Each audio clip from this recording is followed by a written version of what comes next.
Good morning, everyone. Here's your Mormon News Update for May 13th, 2024. Today, we will start off with an update about Mr. Kenneth Richens. A profile on Richens at an LDS Missionary alumni website says he served in Dryden, Saskatoon, and Winnipeg and taught Canada-bound missionaries from 1982 through 1983 at the MTC. It's possible he was found guilty of forcible SA, a third-degree felony in Utah, in October of 1989. Since then, he's been busy. Richens has traveled to the Philippines 49 times since 2011, as well as other countries. Ken Richens was also the Chief Information Officer of Central Valley Medical Center in Nephi, Utah, and worked for a time as Vice President of Rural Health Management Corporation. Richens is the owner of an international charity organization that provides educational support for children in Cambodia and the Philippines. Prosecutors said his work in the charity would bring him into contact with children particularly susceptible to SA. He was sentenced to prison Tuesday after inappropriate images of children were discovered on his phone after a return from the Philippines. Richens pled guilty to 2 counts of exploitation of a minor, both second-degree felonies. 8 additional counts were dismissed with prejudice, according to court documents. Each count carries a penalty of 1 to 15 years in prison, meaning he faces a minimum of 2 years and a maximum of 30 years in consecutive sentences. Just another white Mormon man convicted of child SA and sentenced to prison. Next up, religious zoning laws will help the Las Vegas Lone Mountain Temple be built despite opposition. In an article from LatterdaySaintMag.com written by Mark Albright, the following is stated in a question-answer format. What is the controversy surrounding the temple? Before building on the proposed temple project can begin, the church has submitted a proposal to have the undeveloped zoning changed to civic zoning.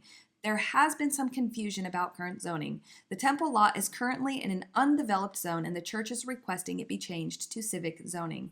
Because of the requested zoning change, the City Council needs to consider the proposal and vote on it. This has allowed both sides to weigh in on whether or not the temple should be built to try to persuade the local city councilors. Why do Latter-day Saints want to build a temple in West Las Vegas? On average, one temple serves the members of 11.25 stakes. Stakes are geographical divisions in the Church of Jesus Christ that have about 3,000 to 5,000 members each. Currently, the Las Vegas, Nevada temple serves 31 stakes, well above the average. During high-use times, such as Friday and Saturday nights, the current temple struggles to meet the demand. 2 things I noticed in that paragraph. First of all, he calls it the Church of Jesus Christ, not the Church of Jesus Christ of Latter-day Saints. And I've noticed this more and more lately. Is the church trying to drop the strange Latter-day Saints section so that they can sound more mainstream Christian? Secondly, he said, during high-use times, such as Friday and Saturday nights, the current temple struggles to meet the demand. I would love some evidence of this. The most recent information I could find was from 2 years ago, where the temple was claimed to be operating at 30% and begging for more temple workers. Is it appropriate to build so close to the boundary of the RNP, which is the Rural Preservation Neighborhood?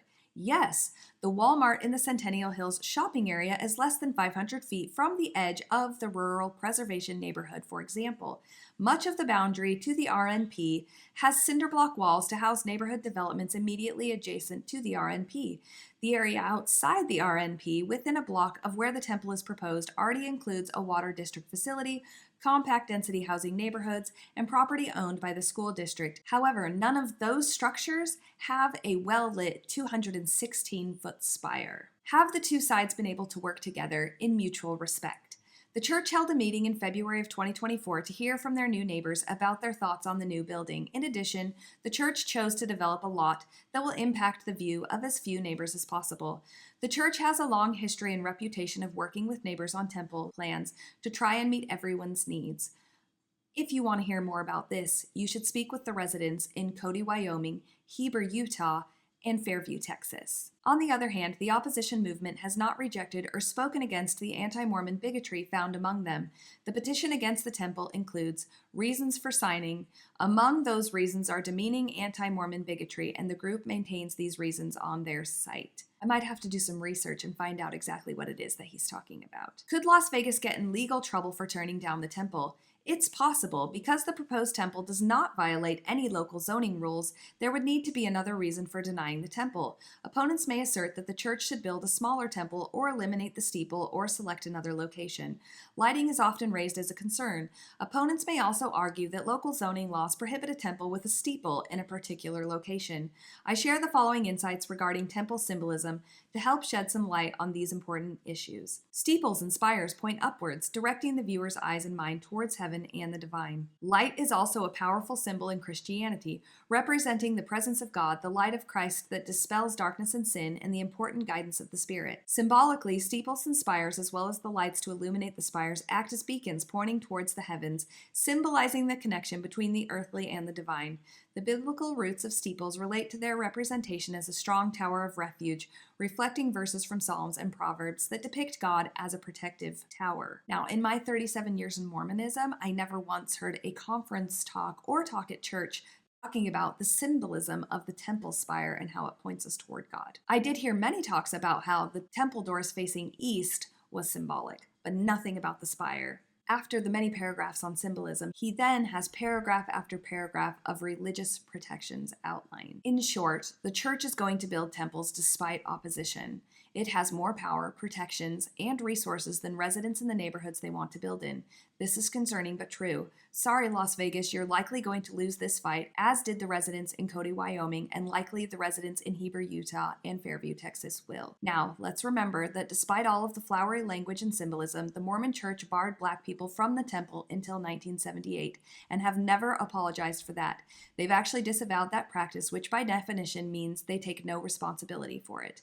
It's possible that another reason people don't want temples in their area is because they don't want to see the continual spreading of a church that would do that and then instead of apologizing and making it right, disavow it and attempt to move on like it never happened. Next up, from a post on the Ex-Mormon subreddit, another little view into what the Mormon Church that is worth billions, with a B, billions of dollars, continues to do to ask more of its members. Dear sisters, our stake has been offered the opportunity again this year to provide a lunch for the Missionary Zone Conference. We're expecting about 164 missionaries. This is including our service missionaries. This conference will take place on Tuesday, May 14th, 2024 from 11 to 2 p.m. We are kindly asking for food donations to be able to provide this meal. This is our proposed menu. Sloppy Joe's, 45 pounds of ground beef, 45 cans of Sloppy Joe sauce, 18 pounds of grapes. Costco sells 3 pounds of grapes per box. 2 4-pound bags of carrots, also found at Costco, 8 big bags of chips from Costco, example Doritos, Ruffles, Cheetos, etc., 3 to 4 11 by 7 sheet pans of cookie bars, any flavor, 240 hamburger buns. We would be deeply grateful for any items that you are able to donate. Here's a link to Sign Up Genius that will take you to the list of items. The church could absolutely send someone to Costco to buy all of these items using church funds. But instead, after asking all of their members to donate 10% of their income, they are asking them to donate even more. And that's your update for today, folks. I absolutely hope you have the day that you deserve.